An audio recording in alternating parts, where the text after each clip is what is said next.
everyone! It's me again. Welcome back sa aking YouTube channel. Sa ating mga SSS pensioners dyan, meron tayong isang SSS pensioner na tutulungan po natin sa pamamagitan ng inyong mga inputs kung meron pong same experience sa nangyari sa kanya.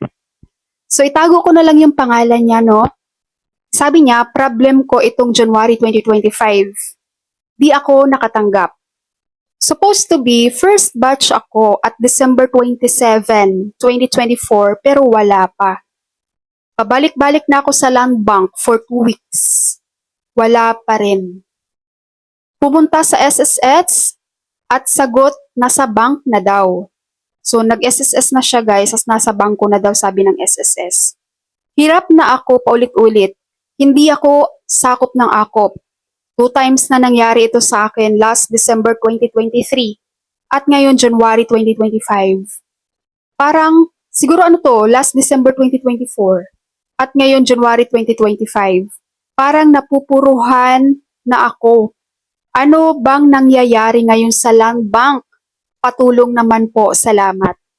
Okay guys, remind ko lang sa mga magko-comment po dito, maging magalang po tayo sa mga comment nyo guys ha. Kasi yung iba dito, kung ano-ano nang sinasabi doon sa nagtatanong, maging magalang po tayo guys. Dahil may mga ganitong experience naman talaga.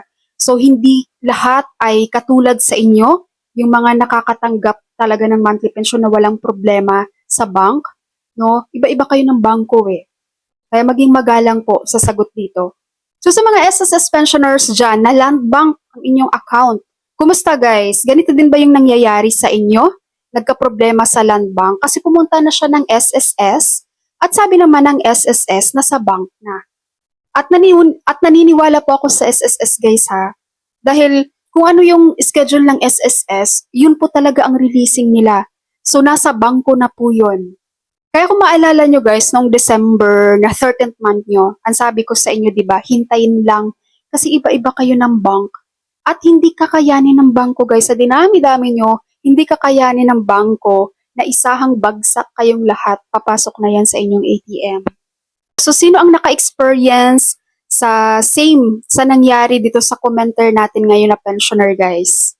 Ano ba yung ginawa nyo guys na napapadali yung pag-follow up nyo sa bank, sa land bank? Comment nyo naman para mabasa din ng ating pensioner, ng ating commenter dito. Mostly kasi sa mga natin, no, sa mga SSS pensioners, mga land bank talaga. Kaya ang daming mga pensioners na through land bank ang kanilang disbursement account. So ako naman, ang advice ko dito sa nagko-comment na ito, number 1, i-make sure mo po na hindi nakasangla yung ATM mo. Kasi marami pong nangyayari na sinasabi po ng pinagsanglaan na walang pumasok sa ATM niya. Pero yung totoo, pumasok na po at na-withdraw na nila. Okay, you have to make sure na hindi nakasangla ang ATM mo, na ikaw mismo may hawak niyan. Okay po? Number 2, balik ka sa bank, humingi ka ng statement of account. Kasi makikita doon kung wala bang talagang pumasok, may pumasok ba. Pag nakita mong walang pumasok, balik ka sa SSS. Ipakita mo yung proof of payment mo doon, ay proof of statement of account mo sa land bank na wala po talagang pumasok sa account mo para sa inyong January 2025 na pensyon. Yun po ang aking the best na ma-advise sa inyo. Pero of course, mas maganda sana kung meron ding naka-experience sa same ganito, na same land bank, no? Na ganito yung situation din na nangyari. So kapag meron naman ganun guys, please comment para mabasa din natin yan at mabasa po ng mga pensioners na may ganitong problema sa land bank. Okay po, so yun lang po. Maraming salamat sa inyong panonood and God bless you all.